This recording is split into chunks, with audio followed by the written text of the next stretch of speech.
pris de l'essor. Beaucoup d'immeubles construits, beaucoup d'administration et une population toujours assez vivace.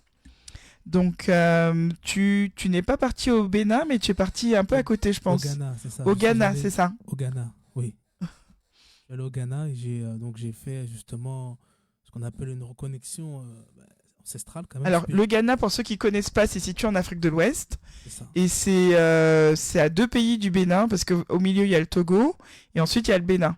Il y a le Ghana, qui est à côté de la Côte d'Ivoire, en Afrique de l'Ouest. Oui. C'est aussi un pays qui a beaucoup, beaucoup de richesses culturelles. Et Oui. je suis parti donc, dans la ville Koumassi, qui n'est pas la capitale. À Koumassi. Koumassi, c'est ça. D'accord. Donc, Qui est une ville du Ghana, dans le sud du Ghana. C'est ça. Oui. Donc, qui est entre la Côte d'Ivoire et le Ghana. Oui. Et donc, ça fait qu'il peut y avoir autant d'Ivoiriens que de Ghanéens à cet endroit-là. D'accord. Parce que c'est vrai que Koumassi, il y a un quartier en Côte d'Ivoire aussi qui s'appelle Koumassi. Oui, c'est différemment. Ouais. Mm. Donc, je suis parti et donc, justement, j'ai pu voir beaucoup de choses, beaucoup de similitudes qu'il y a avec le Bénin, notamment au roi. Oui. Notamment. On peut rapprocher un peu le micro, Oui. comme ça tu peux te redresser peut-être un petit peu, ça va t'aider. Hop. Oui, tu m'entends? Oui, là c'est Oui. bon. Notamment justement aux traditions, Oui. aux rituels qu'on peut voir aussi, également à la royauté qu'il y a eu, donc l'histoire. Donc ça fait que il y a des jours précis, des mois précis où justement il y a des fêtes, ce qu'on appelle liées aux ancêtres. Oui. Donc ça fait on mémore les ancêtres, on mémore aussi les traditions, et le roi doit faire justement un discours devant justement beaucoup de personnes qui sont présentes lors des rituels. C'est ça pour le roi. Tu vas nous parler, tu vas nous développer tout ça. Hein. Tout à l'heure, je vais te laisser juste terminer cette partie, mais ensuite, après, tu auras le loisir de développer vraiment cette partie. Mais je te laisse terminer juste sur ton ta lancée pour finir avec le Ghana. Donc, je disais qui mémore les ancêtres, qui mémore justement le peuple qui étaient et qui sont encore, parce que ils sont toujours là quand même. Oui. Oublier qu'ils sont toujours là. C'est ça. Et il faut vraiment y aller à Koumassi pour vraiment voir ce qu'étaient les Ashantis. Donc le roi, en fait, Ashanti, c'est une ethnie. C'est les Ashantis, c'est un peu comme les Bretons en France. Et les Ashantis, ils existent sur 2 ou 3 pays, il me semble, c'est ça? Oui, ils peuvent être au Togo, oui. Ghana et également au sud de la Côte d'Ivoire. D'accord. Voilà, donc c'est un peuple aussi il avait des évês dans les Ashantis, donc ça fait vraiment, à ce moment-là, c'était avec les évês aussi qui étaient dans les Ashantis. Donc les évês qui viennent du Togo et du Bénin, comme on vient de voir tout à l'heure, un groupe ethnique et qui sont aussi Ashantis. Oui, qu'il y avait certains des évês qui étaient Ashantis au moment donné où il y a eu la friction avec d'autres pays. D'accord. Alors, tu nous as aussi partagé un reportage sur les royaumes du Dahomey. Donc, royaume du Dahomey, ça se situe toujours au Bénin, c'est ça? C'est ça, c'est le Bénin, mais c'est également le Nigeria. Donc, en fait, c'est un royaume qui a cheval entre le Bénin et le Nigeria. Bénin, Nigeria et Togo. Et Togo, d'accord. Alors, on va regarder aujourd'hui, on va essayer de comprendre l'histoire dans cette période et aussi dans cette région du monde. Vers l'année 1180, le peuple Edo fonde un petit État dans le sud-ouest du Nigeria actuel, connu sous le nom de Bénin, à ne pas confondre avec l'actuel pays francophone, la République de Bénin. À partir de 1470, le royaume connaît une expansion militaire rapide et finit par occuper toute la région de l'actuel Nigeria, passant ainsi du statut de petit royaume à celui d'un empire et devient très fameux grâce à ses plaques en bronze. Cet empire a été l'un des plus puissants et des plus prestigieux de l'histoire de l'Afrique précoloniale et avait pour capitale la ville d'Edo, connue aujourd'hui sous le nom de Benin City. Le Bénin a donc été l'une des plus grandes puissances ouest-africaines jusqu'en 1897, date à laquelle l'Empire britannique en a d'abord fait un protectorat, puis une colonie, faisant partie de la région coloniale britannique appelée Afrique occidentale britannique.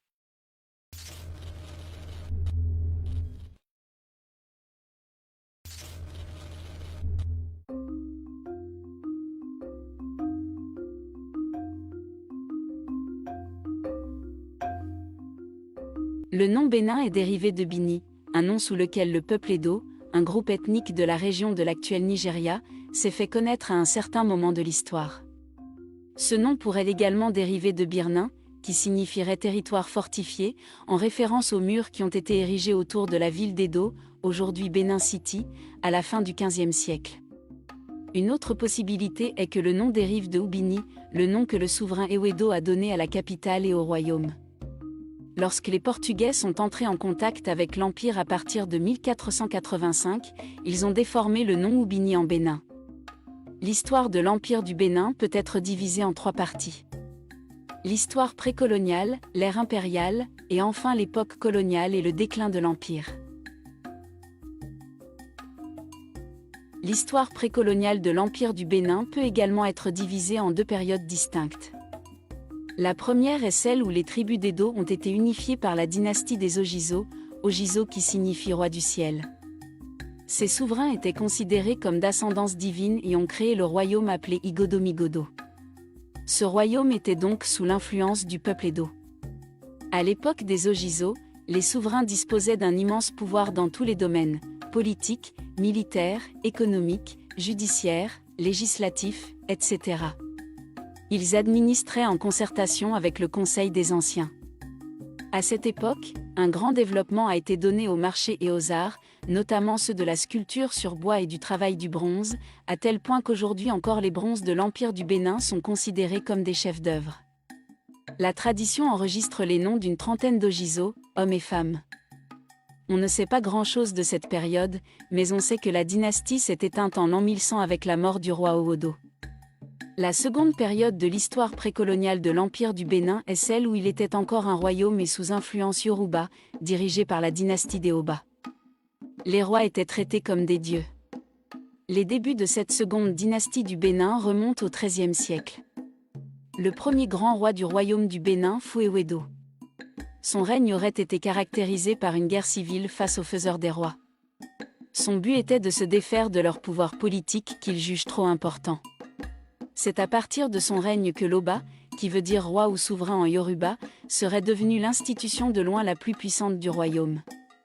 Ce dernier a également introduit un certain nombre de tactiques militaires, de nouvelles législations et coutumes, de nouveaux cultes et de nouveaux marchés. Il est à l'origine du nom Ubini, qui a été ensuite déformé en Bénin par les Portugais, les premiers Européens à visiter cette région de l'Afrique dans la seconde moitié du XVe siècle. À la mort d'Ewedo, Oguola arrive au pouvoir. Il se fait remarquer par ses contributions artistiques et architecturales. Le roi Oguola est connu pour avoir érigé le second mur de Bénin pour se défendre de la cité rivale d'Udo. Ce mur qui protégeait Benin City et ses environs était considéré comme l'une des plus grandes constructions artificielles par sa longueur et le plus grand ouvrage en terre du monde. Il délimitait une emprise de 6500 km². La longueur combinée des murs, dont la plupart se situaient hors de la cité, était supérieure à 16 000 km.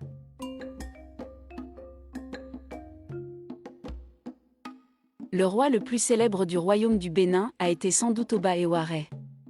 Il a dirigé le Bénin pendant 33 ans, de 1440 en 1473. Tout comme Soni Alibert de l'Empire Songhai, ce roi a également été surnommé Ewaré le Grand, à cause de ses nombreux accomplissements architecturaux et territoriaux. Il introduit d'importantes réformes dans le système politique, administratif et militaire de l'Empire. Il est célèbre pour avoir élargi véritablement le territoire du Bénin, avec la conquête de nombreux peuples. C'est donc sous son règne que le royaume du Bénin devient un empire. C'est aussi lui qui a reconstruit et rénové la capitale et les grandes murailles qui l'entouraient. Après avoir conquis les populations environnantes et lointaines, Ewaré leur impose de payer un tribut. La conquête des Yoruba d'Owo et d'Akure a permis au roi Ewaré d'avoir accès à d'importantes routes commerciales avec d'autres populations comme les Nupé et d'autres Yoruba à l'ouest et au nord. Ces accès favorisaient des échanges de commerce et permettaient l'arrivée de nombreux produits dans l'Empire du Bénin. Avec la rapidité des conquêtes, la ville de Bénin s'est agrandie, atteignant une superficie de 90 000 km², environ 3 fois la superficie de la Belgique. Sous le règne du roi Ewaré, le Bénin disposait d'une armée forte et nombreuse, ce qui lui a permis de perdurer jusqu'à la fin du XIXe siècle. Les multiples réalisations d'Ewaré, son long règne ainsi que sa contribution à l'agrandissement du Bénin ont fini par faire de lui un roi extrêmement célèbre et admiré par son peuple. Il était à la fois le chef politique, économique et spirituel suprême. Son influence sur l'Empire du Bénin a perduré pendant plusieurs années, même après son décès. À la mort d'Ewaré, son fils Ozolua, alias le Conquérant, arrive au pouvoir. Ce dernier a poursuivi les conquêtes de son père entre 1481 et 1504 et après sa mort, Ezigié qui est son fils lui succède et dirige l'Empire, du début au milieu du XVIe siècle. À son époque, les Portugais étaient déjà bien installés sur les côtes africaines et il avait réussi à nouer des relations avec ses nouveaux venus. C'est sous le règne de ce dernier qu'une femme occupe une place importante dans la vie politique du Bénin à travers le titre de reine-mère. Sous le règne de l'empereur Ozolua et de son fils Ezigié, le Bénin était un empire hautement organisé. Ils ont grandement contribué à la montée en puissance de l'empire et de son statut en Afrique et même dans le monde. C'est sous le règne d'Ozolua le Conquérant, en 1485, que les premiers Portugais sont arrivés au Bénin. Les populations de l'Empire ont établi de bonnes relations avec ces derniers, ce qui a contribué à renforcer considérablement la richesse et l'influence de l'Empire. D'excellents rapports ont également été établis avec la couronne portugaise, en particulier par l'Oba Ezigié. L'Empire du Bénin a connu une brillante civilisation, notamment dans le domaine des arts plastiques. L'art et l'architecture étaient très importants dans cet empire africain. Sur le plan architectural, la figure la plus significative est un système de murs et de douves encadrant la ville de Benin City. Ces murs avaient une fonction défensive ou démarcative et seraient la plus longue construction faite par des hommes avant l'avènement des machines, devant la Grande Muraille de Chine. D'après les témoignages de voyageurs européens surtout rapportés par le néerlandais Olfer Dapé, l'architecture civile du Bénin était en tout point remarquable et rivalisait avec celle des grandes villes européennes. La culture de l'Empire du Bénin était également très animée. La ville d'Ifẹ̀ était la cité religieuse par excellence, une ville sainte comme plusieurs de nos jours dans le monde. Cette ville attirait les religieux venant non seulement des pays Yoruba, mais aussi de tout le golfe de Bénin jusqu'au sud-est du Ghana actuel. Les rois et les empereurs ont fortement contribué à faire de l'art du Bénin une des plus belles réussites de l'Empire. L'art de l'Empire du Bénin est réputé aussi pour son travail de bronze, du laiton de la terre cuite, du bois et de l'ivoire. La qualité, la finesse et la précision des œuvres d'art sont uniques dans l'histoire de l'Afrique. En 1553, les Britanniques arrivent également au Bénin. De bonnes relations commerciales ont également été établies avec eux. Depuis le Bénin, ils exportaient principalement de l'ivoire, de l'huile de palme et du poivre vers le Royaume-Uni. Entre le XVIe et le XVIIe siècle, l'Empire atteint une très grande splendeur et c'est aussi à cette époque que les voyageurs européens ont répandu en Europe la nouvelle de ce prestigieux empire, riche en palais somptueux et dirigé par un souverain puissant. C'est aussi à cette époque que commence la déportation des esclaves vers l'Europe.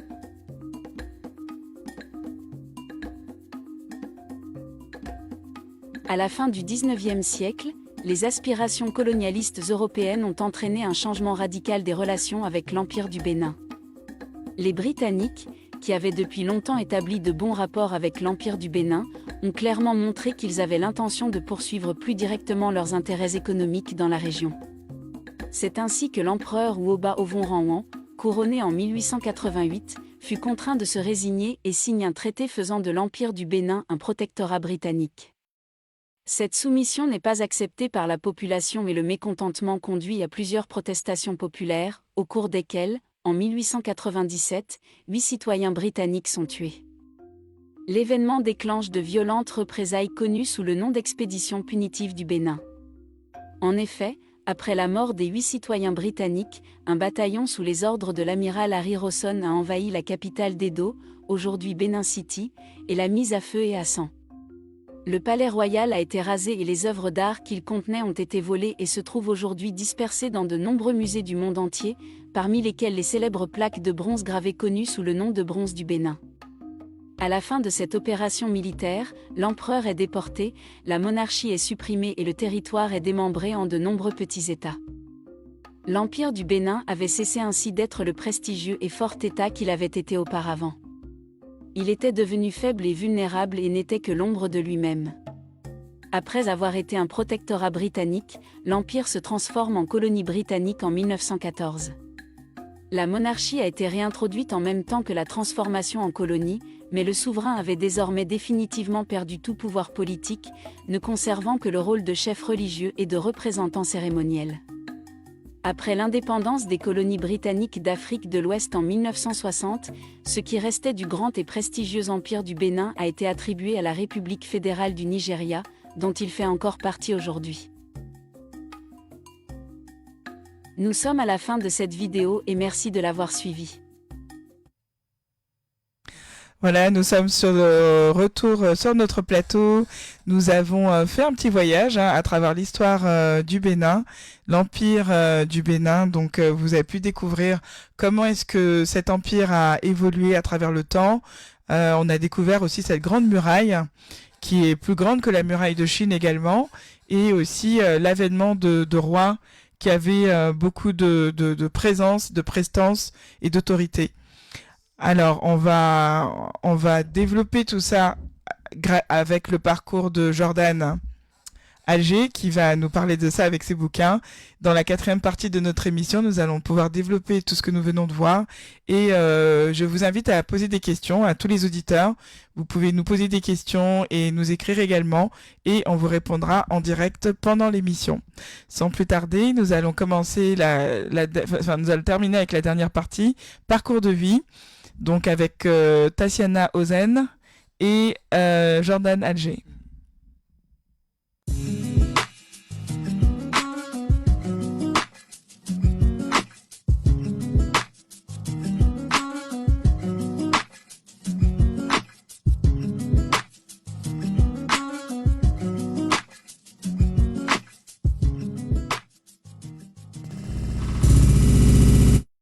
Voilà, donc on a fait un petit tour déjà de l'histoire des royaumes d'Afrique, avec un royaume, donc le royaume du Bénin, qui s'étale sur le Nigeria, le Bénin et le Togo. Et avec toi, aujourd'hui on va en parler, parce que dans tes bouquins justement tu relates un peu ça, Oui. cette culture, et on a envie d'en savoir un peu plus. Ok. Avec plaisir, alors je vais en parler, avec Oui. plaisir. Bon, on voit une photo déjà de ton premier bouquin. Royaume Oui. d'Afrique. Royaume d'Afrique. Alors, il y a écrit Dahomey, royaume du Congo, royaume de Oyo. Et le premier au début, c'est qu'est-ce que... Ashanti. Ashanti, voilà. Ça. Oui, c'est bien ça. Mais je te laisse prendre la parole. Tu vas nous faire découvrir en profondeur, parce que tu as voyagé, tu es parti un peu dans ces pays pour découvrir Yes. et nous rapporter ces belles œuvres. En fait, voilà, moi je suis donc, comme je le dis souvent, je suis de Martinique. C'est de Martinique que j'ai fait ces recherches, parce que Oui. justement nous sommes très étroitement liés au Bénin. Oui, tout à fait. Par rapport... En fait, tu as voulu retourner à tes racines un petit peu. Tu as voulu retracer le trajet de tes grands-parents dans le sens inverse, dans une démarche de construction. C'est ça. Voilà, pour mieux comprendre d'où tu viens et surtout mieux savoir qui tu es. C'est ça, c'est que ça peut être plus général, c'est que c'est moi, mais aussi beaucoup de personnes des Caraïbes aussi également. Oui, les Antillais en général, d'Haïti, les Noirs américains et les Noirs du Brésil aussi. du Brésil aussi. Tous ceux qui ont été déportés finalement. Et mais sauf que nous, en Martinique et également en Haïti, nous sommes particulièrement en majorité du Bénin, D'accord. liés aux cultures justement animistes qu'on peut voir en Haïti, Oui. qui sont justement les mêmes noms de animistes Tout à fait. Qu'on peut au Bénin. retrouver. Pour la petite histoire, j'ai une amie haïtienne qui a préparé un plat et le son, quand elle m'a donné le nom du plat, je me suis dit mais c'est pas possible. En fait, c'était presque le même son que ce que j'entends au Bénin. Et c'était le même plat, mais sauf que ça avait un autre nom, mais la sonorité était tellement proche que ça m'a choqué en fait finalement. Est-ce que c'est ce que tu vis toi en Martinique et quand tu retournes au Bénin, est-ce que c'est ce que tu vis? Je vois beaucoup de similitudes, notamment également dans le créole. Il y a également des mots africains. Oui. Le lexique est africain. D'accord. Les plats également, l'igname, et beaucoup également au Bénin. Donc il y a beaucoup forcément de similitudes vu que ce sont des Béninois qui sont arrivés aux Antilles. Tout à fait. Et moi, mon but, justement, c'est de permettre, donc par ma démarche, Oui. de revenir aux racines, de s'informer, parce que justement, c'est là qu'on arrive à trouver des réponses. Tout à fait. Et que justement, avec ça, j'arrive à porter justement un projet de reconnexion culturelle. C'est ça. Alors cette reconnexion culturelle, elle n'est pas seulement pour toi, c'est pour tout le peuple en fait Tout le antillais. Et est-ce que tu as un retour des Antillais quand ils lisent ton livre? Est-ce qu'ils se retrouvent à travers ça? Quel retour est-ce que tu as? Oui, oui, j'ai des bons retours parce que justement, j'ai appris quand même 8 ans. Ah, 8 ans quand même, 8 ans ça fait beaucoup. 7-8 ans pour justement. Parce que j'ai vu le Bénin, mais j'ai voulu faire aussi d'autres royaumes, donc d'autres pays D'autres pays, oui, en Afrique? en Afrique, mais sauf que principalement c'était Bénin et Ghana que j'ai voulu justement approfondir. Oui. Mais j'ai eu des retours positifs aux Antilles parce que justement il y a beaucoup de questions, il y a eu des questionnements, il y a eu justement des pensées justement qui ont été arrêtées par rapport au fait qu'il n'y avait pas forcément de livres. Oui. Il y avait des traditions. Il y avait des traditions, mais c'était pas couché sur papier. Yes. Et donc finalement, on pouvait pas se référer à quelque chose parce que de parler de l'histoire d'un pays, c'est une chose, mais de refaire le lien avec des peuples qui sont partis et qui des fois sont perdus parce qu'ils sont pas rattachés à la source, C'est ça. c'est vraiment un travail de fond, hein. Parce que justement, ce sont les enfants des personnes qui sont parties qui sont justement liés à leurs ancêtres, donc ils sont en Martinique, Oui, mais ils n'ont pas connu l'Afrique. tout à fait. Les enfants de ceux qui ont été justement Les descendants, ils n'ont pas connu, n'ont oui. pas connu l'Afrique, donc c'est justement là le problème. Alors, quel sentiment quand tu as la première fois quand tu arrives sur cette terre que tu ne connais pas, mais qui finalement à laquelle tu appartiens? Alors, c'est quoi l'émotion? Parce que j'imagine, je ne sais pas. Oui, cette reconnexion. C'est justement, ça fait un déclic, c'est justement quelque chose justement de très très puissant parce que ça montre que le travail et les recherches permettent justement de pouvoir reconnecter une histoire Tout à fait. de lointain, Mm. mais qui est toujours immuable. Et justement, c'est le fruit d'un travail parce que justement, la barrière justement qu'il y avait n'existe plus. Ça La fait- barrière qui avait n'existe plus. C'est-à-dire que intellectuellement, en fait, en venant des Antilles, tu as quand même une barrière. Tu te dis non, c'est un autre pays. C'est une autre zone. plus maintenant. Et plus maintenant, finalement, tu te rends compte que c'est la même chose, en fait. C'est que le fait que mes recherches plus le livre, Mm. quelque part en Afrique, ils sont contents aussi également que certains frères Oui. aient pu faire le chemin inverse et revenir. Oui, parce que ce qu'on ne dit pas souvent, et pour ceux qui connaissent pas ces cultures-là, alors c'est vrai qu'entre Antillais et Africains, il y a toujours une petite guéguerre. Alors le fondement de la guéguerre, je pense que vous êtes au courant, souvent les Antillais disent que les Africains ont vendu leurs frères en déportation et qu'ils sont partis en exil forcé et qu'ils ont finalement subi des atrocités. Et les Africains ne se reconnaissent pas toujours à travers les Antillais parce que finalement, en partant depuis toutes ces années, ils ont recréé une autre culture qui n'est pas exactement la culture africaine, mais qui a une culture africaine de souche, mais qui va vers autre chose. Et puis pour aller encore plus loin, moi j'étais partie aux États-Unis en 96 et j'avais rencontré un Nord-Américain dans un métro. Je lui ai juste demandé d'où tu viens. Il m'a dit je viens du ventre de ma mère parce que vous nous avez vendus et on galère ici. Donc finalement, c'est cette galère-là que ce bouquin, c'est comme un pansement hein, par rapport à cette galère, hein, quelque part. Je ne dirais pas un pansement, parce que un pansement, ce ne serait pas résoudre le problème. Oui, Ce serait carrément une nouvelle voie, une nouvelle branche. Oui, je dirais que vois. c'est justement ce qui permet de créer des ponts et permettre une nouvelle connexion, donc une rémanence, ce qu'on appelle, Oui. pour justement revenir... parce que quelque part, on est loin d'Afrique en étant dans des îles, mais on est toujours africain. Revenir à ses racines, Ses hein, racines. finalement. Voilà.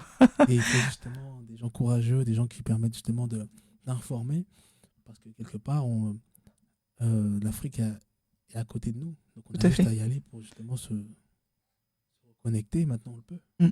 Est-ce que tu aurais été la même personne si tu n'étais pas retourné Tu penses que tu aurais été comment aujourd'hui Qu'est-ce que ça t'a apporté, en fait, ces voyages? C'est pas... Les voyages, c'était l'aboutissement. D'accord. Mais avant, j'avais mûrement travaillé pendant quelques années. Également, j'étais dans des cercles très fermés de connaissances par rapport à l'Afrique.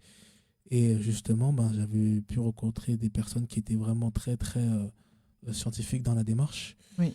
Et ça m'a donné beaucoup de motivation pour continuer parce que je sentais que c'était un combat interne pour beaucoup et qui ne parlaient pas ou qui n'avaient pas forcément la vocation de le faire. Mais j'ai beaucoup été salué par le travail que je fais. D'accord. Donc du coup, cette reconnaissance-là te montre que finalement, c'est un bouquin qui a vraiment toute sa place Hein, Oui. parce que cette recherche-là, finalement, ça permet de refaire un puzzle Ça. où il manque des pièces. Est-ce qu'on peut voir un peu de près les deux bouquins? Parce que je sais que ça, c'était les bouquins en Afrique de l'Ouest, pour les royaumes d'Afrique de l'Ouest. Donc, Ashanti, Dahomey, Oyo, Congo, en gros, ça reprend les pays actuels du Ghana, Togo, Bénin, Nigeria, Congo et Angola, hein, quand même. Donc, ça reprend plusieurs souches culturelles.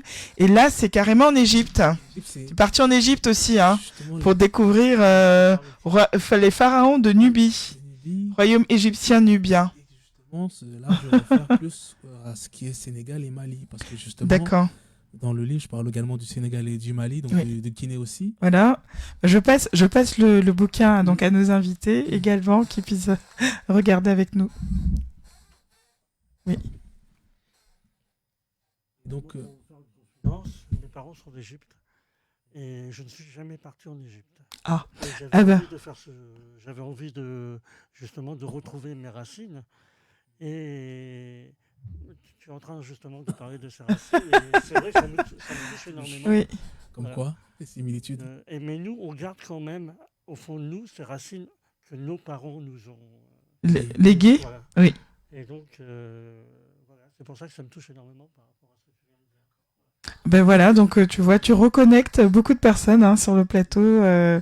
Voilà, on ne savait pas en plus que tes parents venaient d'Égypte. Mes parents étaient d'Égypte Comme et quoi. j'ai évidemment gardé cette culture égyptienne. Voilà, mais je n'ai jamais. J'aurais aimé un jour partir. Peut-être qu'un jour je partirai, mais rechercher un petit peu mes racines. Ben là, tu as un bouquin déjà qui Il y a peut un te bouquin, permettre ça permet de déjà comprendre. Alors, quand tu parles des pharaons de Nubie, est-ce que c'est une particularité? Parce que pharaons de Nubie, il y a des pharaons d'une autre, En fait, Nubie, d'un autre c'est- espace. Nubie, c'est en fait, il y a l'Égypte et il y a Oui. le Soudan. D'accord. Et il faut savoir qu'il y a plus de pyramides au Soudan qu'en Égypte. Ah oui. Ça Ah oui, il y a des pharaons du Soudan, oui, mais qui sont pas très connus, ceux-là. Ils sont- On n'en parle pas En beaucoup. fait, les pharaons qu'on parle connus, on dit qu'ils venaient d'Égypte, mais en gros, on a globalisé l'Égypte, mais ils venaient du Soudan. Ah, d'accord, je comprends. Et du Soudan, ils sont remontés en Égypte. Exactement. Oui, effectivement. Je découvre On un apprend peu. des choses, hein. Ouais, ouais. Et les pharaons les plus, en gros, ce qui était... Parce qu'il y avait en fait une Égypte ascendante et descendante, ça faisait que il y avait ce qu'on peut appeler une guerre de pouvoir qu'il y avait entre les pharaons du sud et les pharaons du nord. Oui. Les pharaons du nord, c'était ce qui était Soudan. À ce moment-là. Mhm. C'était justement, ils se définissaient comme étant le nord, la pointe du Nil. Et les pharaons du sud, c'était l'Égypte qu'on connaît là. C'était nord-sud. D'accord. Donc il y avait souvent justement Il y avait une guéguerre, en fait, entre les deux.